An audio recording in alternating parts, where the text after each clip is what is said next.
आहान इस समय गाड़ी में बैठा था और निर्वाण कार ड्राइव कर रहा था।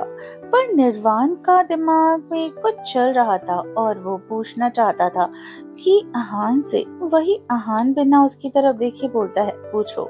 ये सुनकर निर्वाण थोड़ा हिचकिचा कर पूछता है, वो जिनका एक्सीडेंट हुआ था उन सबकी तो मौत उसी वक्त ही हो चुकी थी, ट्रक ड्राइवर की भी तो वहीं।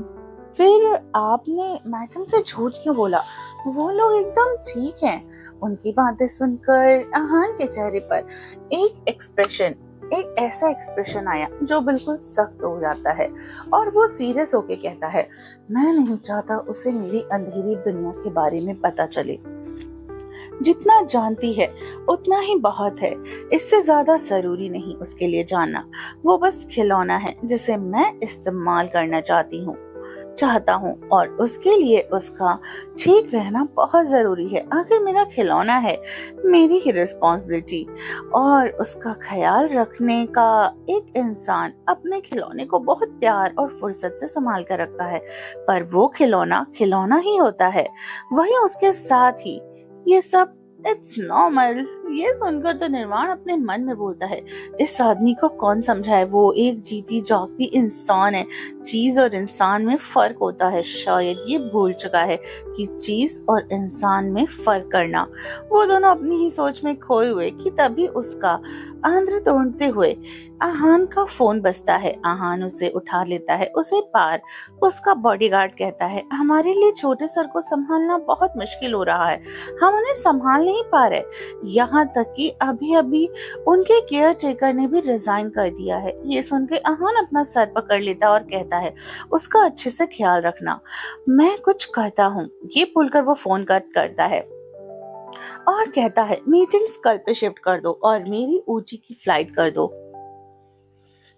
7 घंटे के बाद ही होटल डायमंड, ये वही होटल डायमंड है जहाँ जानवी काम करती थी और ये पूरा होटल आहान का ही है। आहान अभी अंजलि के सामने बैठा हुआ। अंजलि उसके चेहरे के भावों को ध्यान से पूछती है, अभी तुम्हें क्या चाहिए, अभी यहाँ क्यों आए हो? ये सुनकर आहान सामने रखे पेपर वेट को घुमाते हुए कहता है, मुझे मेरे भाई रोहन के लिए एक केयर टेकर चाहिए। ये सुनकर अंजलि हैरान होकर कहती है, आहान बेटा, ये कौन सी जगह है और तुम कौन सी जगह पे आए हो? तुम्हारे लिए केयर टेकर कहाँ से लाऊं? ये सुनकर आहान अपने बाल को स्टाइल से ठीक करते हुए कहता है, मुझे जानवी की तरह ही एक और लड़की चाहिए जो मजबूर हो और बहुत ज्यादा, और उसके साथ 5 साल का कॉन्ट्रैक्ट चाहिए। वो मेरे भाई का ख्याल रखेगी 5 साल तक, इतनी आसानी से कॉन्ट्रैक्ट को तोड़ भी ना पाए। ये सुनकर तो अंजलि गुस्से में कहती है, मेरे बेटे, मैं तुम्हें अपने बेटे की तरह ही मानती हूँ, इसलिए मैं तुम्हारी सारी बातें सुनती हूँ। इसका ये मतलब नहीं है कि मैं एक और लड़की की जिंदगी बर्बाद कर दूं। पता है तुम उसको कितना ज्यादा टॉर्चर करते हो, उस बच्ची को एक बच्ची की तरह तो ऐसा समझते ही नहीं। मैं ऐसा नहीं होने दूंगी। यह सुनकर आहान भी खड़ा हो जाता है और गुस्से से कहता है, ठीक है, मैं अनाथ आश्रम को कल ही तोड़ने के लिए अपने आदमियों को भेज देता हूँ। मेरा भाई सबसे ज्यादा इम्पोर्टेंट है। मेरी भाई की जिंदगी के आगे किसी की जिंदगी इतनी ज्यादा इम्पोर्टेंट नहीं रखती। ये सुनकर अंजलि गुस्से में कहती है, तुम इतनी ज्यादा नीचे कैसे गिर सकते हो बेटा? माना था मैंने तुम्हें मैंने अपने बच्चों की तरह बड़ा किया है। भूलो मत कि तुम ऐसा कर रहे हो, और जानवी को तो मजबूरी में मैं तुम्हारे पास भेजा था। तुम्हारे अलावा कोई उसकी मदद नहीं कर सकता, और तुम मान भी गए थे। मैं हैरान हो गई थी, पर मैंने उसे एक्सेप्ट कर लिया। पर अब ऐसा कर रहे हो? ये सुनकर वो भी गुस्से से कहता है, मुझे फर्क नहीं पड़ता, मुझे बस इस बात से फर्क पड़ता है कि मेरा भाई कैसे हालात में, मुझे उसके लिए एक केयर टेकर चाहिए, तो मतलब चाहिए, ढूंढो उसे मेरे लिए अभी। ये बोलकर आहान पैर पटकते हुए वहां से निकल जाता है। वही अंजलि सब उसे देखती रहती है और अपना सिर पकड़कर बैठ जाती है, क्योंकि उसे समझ नहीं आ रहा था कि जानवी जैसी लड़की को कहां से लेकर आए। बहुत ज्यादा खूबसूरत है वो, और बहुत कम उम्र की भी, और सबसे बड़ी बात, वो वर्जिन थी। तभी उसके कानों में एक लड़की की आवाज आती है, मैडम, मैं इसे तैयार करके लेकर आई।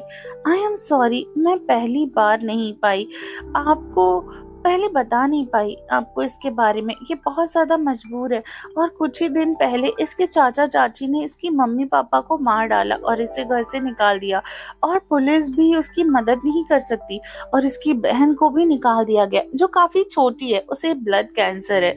इस वजह से इसे काफी सारे पैसे चाहिए और इसे किसी ने हमारे बारे में बताया। वो अपनी बहन के लिए खुद को तक बेचने के लिए तैयार है। ये सुनकर अंजलि सर उठाकर उस लड़की को सर से लेकर पैर तक देखती है। वो लड़की अप्सरा से भी ज्यादा खूबसूरत, उसके बाल घने लंबे काले जो उसकी कमर के नीचे तक लहरा रहे थे। और तो और उसने अभी काले रंग का पटियाला सलवार सूट पहना था। आंखों में काजल, होठों पे डार्क रेड लिपस्टिक, बहुत खूबसूरत लग रही थी। जल्दी से अंजलि उसके पास आकर उसके चिन को पकड़कर उसके सर को ऊपर नीचे उठाती है और कहती है, उम्र कितनी है तुम्हारी? ये सुनकर वो थोड़ी डरते हुए कहती है, 18 साल। अंजलि नाम है क्या तुम्हारा? वो लड़की, अंजलि नाम क्या है इसका? वो लड़की, अनुराधा। ये सुनकर तो वो बिना बात को घुमाए कहती है, कितने पैसे चाहिए तुम्हें? अनुराधा रोते हुए कहती है, बहुत सारे, मुझे 1 करोड़ चाहिए। मेरी बहन को बहुत सारी बीमारियां हैं, ब्लड कैंसर के साथ ही साथ। मैं उसे खोना नहीं चाहती, प्लीज मेरी मदद करिए। यहाँ से मत निकालिए, आप जो बोलेंगी वो मैं करूंगी, मैं सब कुछ करने को रेडी हूँ। आई अनुराधा के ऊपर से बिना नजर हटा अंजलि अपने पीछे खड़े आदमी को कहती है, आहान को कॉल करो और बुलाओ। तो क्या होने वाला है अब? क्या जानवी की तरह एक और प्यारी मासूम सी लड़की की जिंदगी होने वाली है बर्बाद? और क्यों? जानवी की तरह एक लड़की चाहती है आहान अपने भाई के लिए। क्या इसके पीछे भी है कोई गहरा राज? और क्या होगा जब जानवी को इसके बारे में पता चलेगा? आहान को उसकी तरह ही चाहिए एक और लड़की। और क्या हुआ अनुराधा के साथ? आखिर ऐसी कौन सी जरूरत आन पड़ी उसको जो उसको ये सब करना पड़ा? तो गाइस,